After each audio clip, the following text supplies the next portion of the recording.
It's my pleasure to introduce our next two keynotes, Craig Worland and Maureen Steele. Going to come up to the stage. So Maureen Steele is an advocate for people who use drugs and people in drug treatment, was one of two representatives at the 1999 Drug Summit. She worked at NUA from the early 1990s before moving to needle syringe programs and uniting MSIC. She returned to peer work at St Vincent's Hospital, where she supported the participants on the injectable hydromorphone project and supported and advocated for people on the opioid treatment program and in the inpatient withdrawal unit. She is currently employed in the first identified consumer role at the New South Wales Ministry of Health's Centre for Alcohol and Other Drugs in the AOD Value-Based Healthcare Program, and is a long-term volunteer with the Australian Drug Law Reform Foundation. She established the annual King's Cross Memorial to remember the lives lost to drug policies. So thank you, Maureen.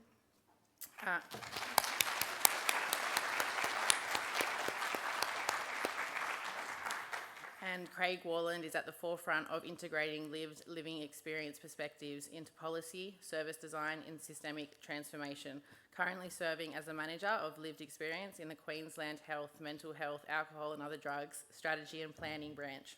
He creates inclusive frameworks that empower people with LLE to drive meaningful reforms in mental health and alcohol and other drug systems. Using co-design methodologies, he ensures that individuals with LLE are equal partners in shaping services that are accessible, effective and compassionate. Craig's passion for this work is deeply personal. His journey reflects resilience, empathy and a steadfast belief in the power of community-driven change. So I'll hand over to you. Thank you.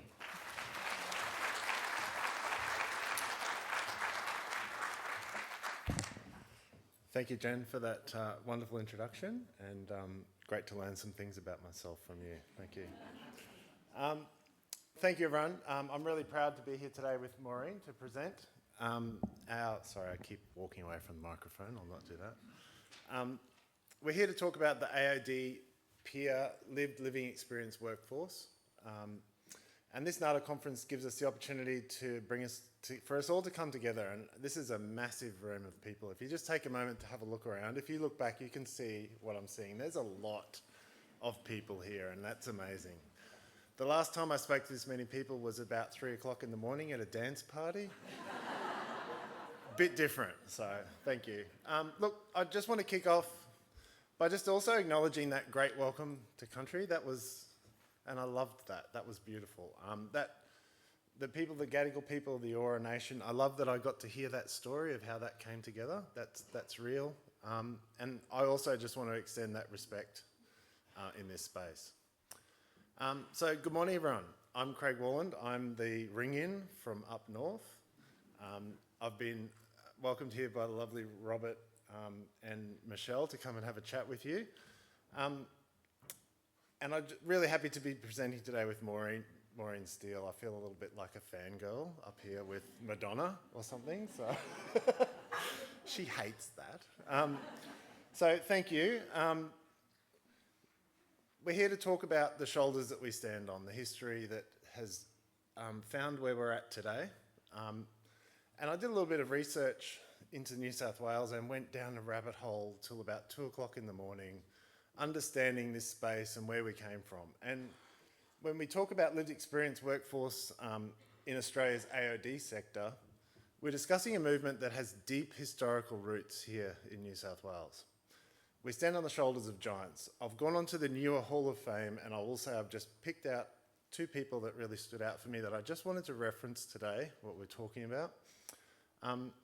John Berry, who worked tirelessly as an outreach worker at ADIC, which I believe was NUA's predecessor, distributing sterile equipment to prevent bloodborne viruses across Sydney in the early 90s.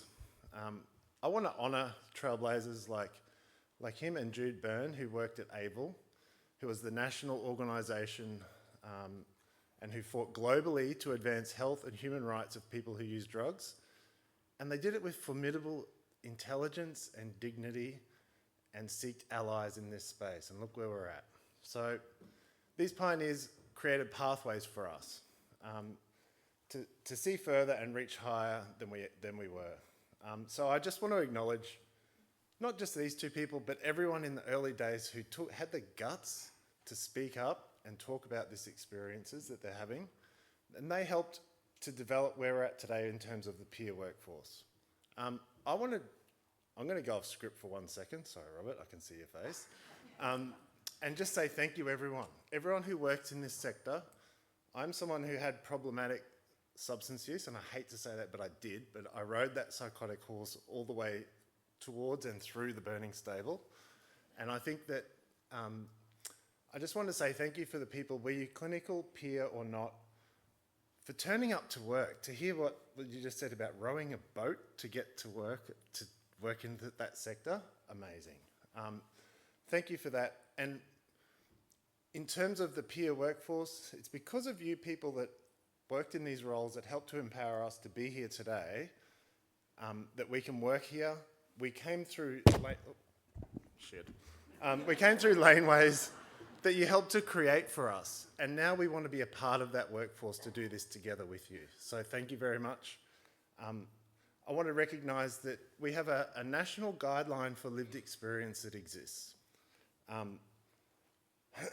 And that guideline is very anchored in mental health, and it references AOD as an area of specialisation. Yes. Now for me, that translates as an area that we can innovate. If it's referenced as specialisation, that's our card to step into this, to innovate the peer workforce to land.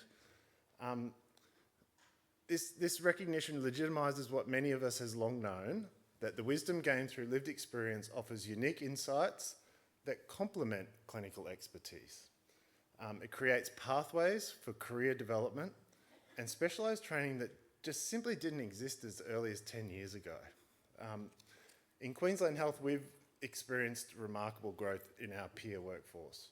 Overall, we have 238 working in Queensland Health. I couldn't tell you the AOD numbers, but it's around about 15 working there. It's an emerging area that we're working in that space. We have the Insight team that I believe a lot of you might be aware of, the Insight AOD team in Brisbane. These two people are currently watching on the camera at the back and they're cringing that I'm doing this. So I just wanted to say thank them. They create specialised training to support AOD peer workers, but also all of the teams that they work in to develop that understanding, because we want to be sitting in roles where teams understand us and we're sitting at the juncture where we're actually having maximum impact for the people who want to work with us from the community. Oh, I'm sorry.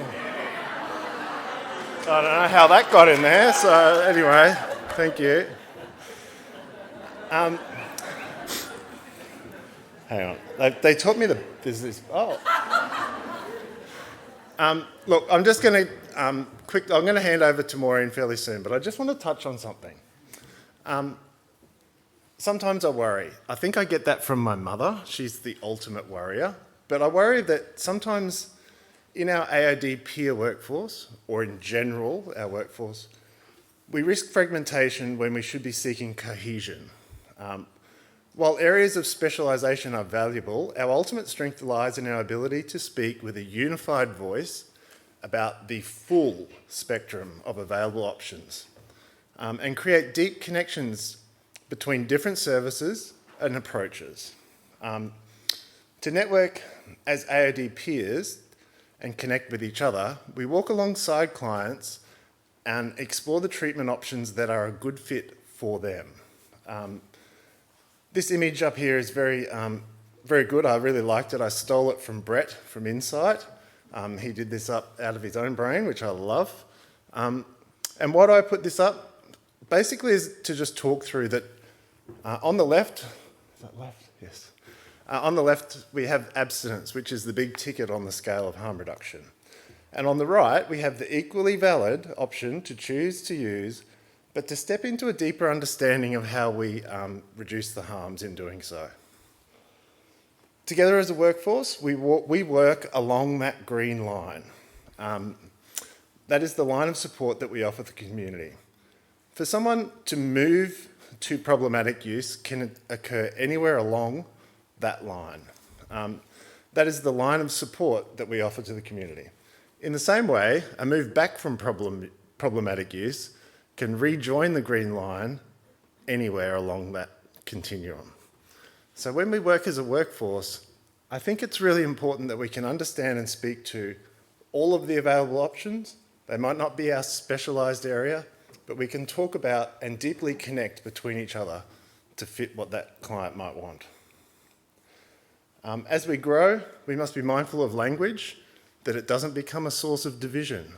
Lived and living experience should be something that combines us together, not divides us apart.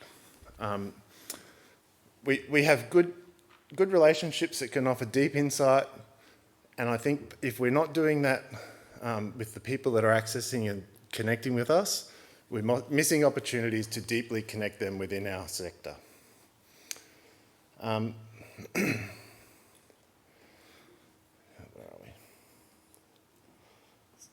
So AOD peer workers and clinical roles. Basically, I just wanted to touch on where I've seen it work best is around when someone's deciding that they might need to seek some advice or treatment options in the community.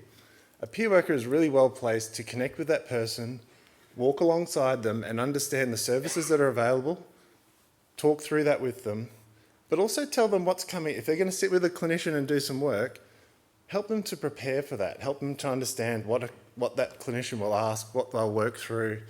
Sit down and write some notes with them. And when we've done that in the past, we've found that that divide between peer and clinical can be closed a bit because the clinicians are telling me, oh, that client that came in through the peer pathway, when they were sitting with me, the rubber had hit the road. That person had a bunch of questions ready to ask me. It was less of an admin session, more of let's get into it. So I kind of offer that as a little bit of hope for ways we can work together.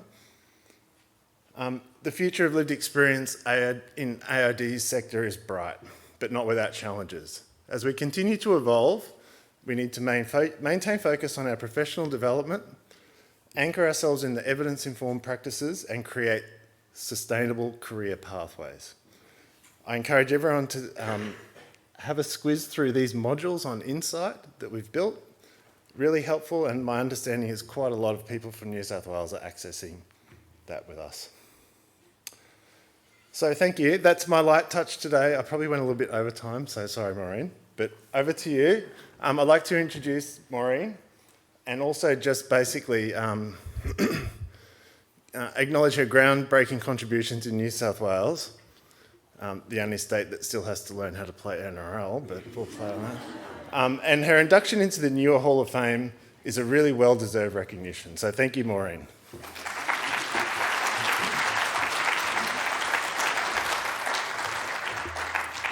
Thanks for the introduction, Craig. I'm touched. And yeah, we did win the last game, by the way. Yeah. So I wanted to talk about a few issues today. All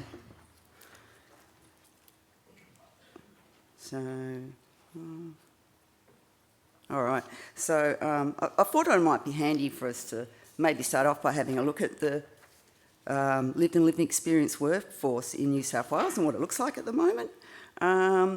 So these numbers I've got up here are actually split into pre-Special Commission into ICE funding on the left and post-Special Commission into ICE funding on the right there. So if you look at that, we've actually got 88 full-time equivalency lived and living experience workers in New South Wales, which is pretty exciting.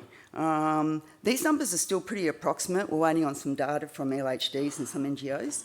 But yeah, the numbers have been increasing. We've got, 82 full-time equivalent people working in NGOs. That number does include newer. And then LHDs are up to a total of 34. So I thought it was interesting just to start with you know, having a bit of an idea of what the lived and living experience workforce actually looks like in New South Wales. And it's growing. So it's a really exciting time to be in this space.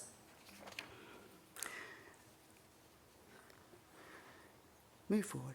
Okay, and next I thought it might be interesting just to have a look at who's involved in lived and living experiences in New South Wales, who's working in this area. Obviously we have newer who've been around for so long they don't really need introducing. They've been in this space for so long, since the early days of HIV, Also working a lot with people in drug treatment. My role at NSW in the 1990s and early 2000s was working a lot with people in drug treatment, methadone units, seeing sort of buprenorphine come into action. So NSW, historically has been involved in that space as well for a long time. But now they're involved in the peer work space, so they run Connect Ed training, they run lots of support stuff for peers, they have a forum, community of practice. They're up to about 100 volunteers in their dance program, so yeah, I'm sure you might know all this about NSW. NADA, of course, again, need no introduction. We've got Jen over here who supports peer workers. She also runs a community of practice that I attend regularly. They have a consumer action group. And then I'm going to talk more about some of the ministry work in a minute. And then, of course, we've got LHDs, who mostly employ lived and living experience workers within drug health services. But there is one that actually employs them through the NSP, so that's a rather different way of doing it. Then a lot of NGOs obviously employ lived and living experience workers in resi rehab, such as, the Buttery, places like that. After that, we've got the ATSHOs, obviously, employ a lot of peer workers, ACON, and there are probably a few more that I've missed, and I'm really sorry if I have. I know, for example, Uniting have a consumer reference group. So there are a lot of people in this space. So now I wanted to just really quickly talk to you about some of the stuff that the ministry is doing. So I worked as a peer worker, for quite some time, and about a year ago I started working at the ministry, which obviously has been very different when you're coming from the NGO sort of sector. So some of the things that the ministry are working on at the moment, we have a consumer reference committee that started about 6 years ago, and they support and facilitate engagement between the centre and consumers with lived and living experience. A lot of the people on this committee are in drug treatment, and yeah, they sort of talk about their own experiences of treatment and accessing AOD services, and they meet about every 2 months.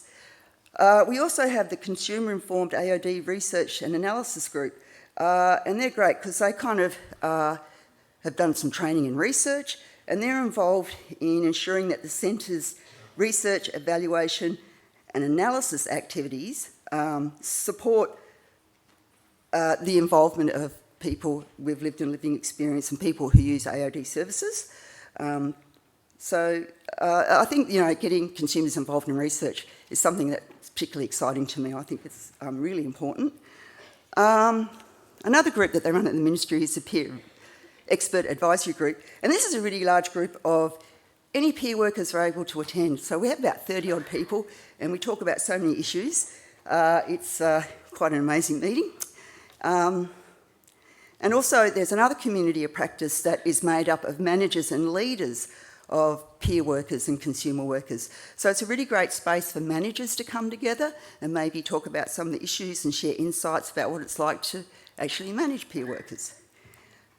The next thing is the framework. So we're working on a lived and lived experience workplace framework.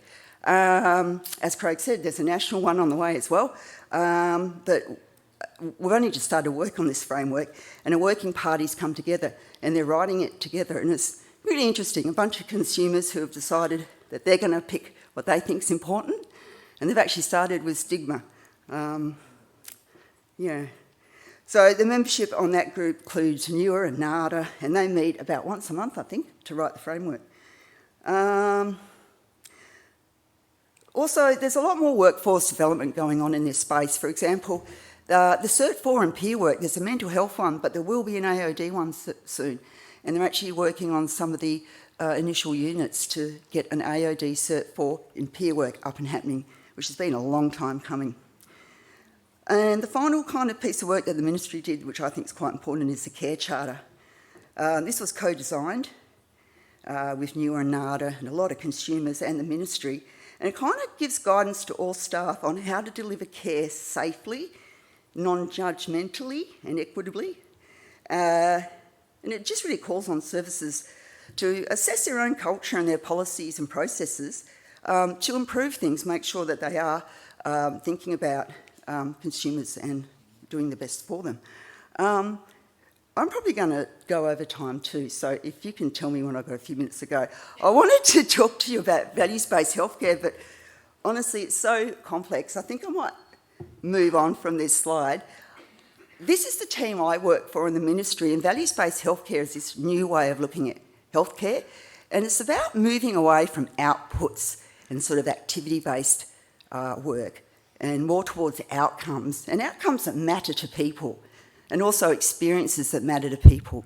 And that's why it's an interesting space for consumers to be involved, because they're kind of asking us, so what do you want out of treatment? And yeah, it's an interesting question, obviously. But I really wanted to talk to you more about some of the work that I'm doing in the values-based healthcare team at the moment. So this isn't all my work, but the most important thing we're looking into is a research project to better understand the LLE workforce's experiences and what are the barriers to working as a peer or consumer worker, because there are so many barriers, and I'm going to go on to talk about those in a minute, because I think they're really important. So we're planning to survey lived and lived experience workers and also their managers, and then we want to run some focus groups and hopefully bring together some key stakeholders to have a workshop to talk about our findings, so we can then maybe inform this framework that we're working on. So it's a co-design project, and we're going to get 4 members from the Ciara group, the research group from the ministry that I just talked about, and they'll be involved on this project. So this research project's a big part of my work at the moment. The next thing I want to tell you about is the clinical care standards resources. We've actually got a symposium on this tomorrow if you actually want to come and see one of the videos. But what we did was got together a bunch of consumers and we workshopped all the things that they thought were really important to say to fellow consumers and to clinicians about drug treatment. And we spent a lot of time thinking about what they wanted to say. And then we made a series of videos and brochures. And yeah, it's been a really interesting process. The final thing I wanted to talk to you about was supporting people, support for consumers on all our projects.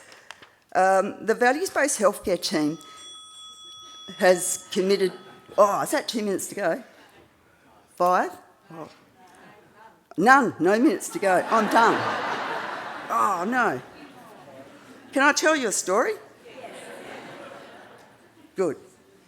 I suppose, like, I had a couple of stories about the olden days and some of the things we actually did achieve, because I think a lot of people aren't aware of some of the great things that co-design has achieved, and one of them for me was biodome. So when John Howard said, no more heroin trial, you're not allowed the heroin trial, Alex Wodak called me up and he said, there's this New Zealand company producing a new type of methadone called biodome. It's an option with no additives, and it sounded really good to me because a lot of people were vomiting their dose, especially pregnant women at the time. And it had lots of repercussions for people. So what I ended up doing was going up to Rankin Court and, well, actually, I was already at Rankin Court. A lot of my job was hanging around in waiting rooms in methadone units, and I'm sorry if I'm the person who started that, because it's a real expectation of peer workers now that you're going to hang around in waiting rooms all the time. It's a bit unfair, quite frankly. But anyway, I talked to people about biodome, and I said, do you want to trial it? And everyone had a vote, and they said, yep, let's give it a go. So we trialled biodome, and we had a vote, and everyone said, yep, we prefer biodome. And that is how biodome came into Australia. I don't think any other clinic bothered going through that process. I think it's important to say that a small minority didn't want biodome. And, I was hoping to have both options available. But for me, that's the earliest example for a co-design process where I felt like consumers were really involved with the whole process from where to go. So biodome was an interesting thing to see happen. And yeah, I suppose on that, I just want to say that being involved in peer work is a really exciting space to be in. It's a new space. I think as peer workers and consumer workers, you can kind of, in a way, create your own, not work, but it's a moment when it's new, you can have your own ideas and run with them. And sometimes people are resistant to things when they hear them for a first time. But I think as peer workers, if we kind of stick with our messaging, yeah, it's a really exciting moment to be a peer worker, I think. And I think peer work is the stars. There is no other job like it. You're putting yourself out there. It is hard, but it is very rewarding at the same time. So thanks for letting me go over.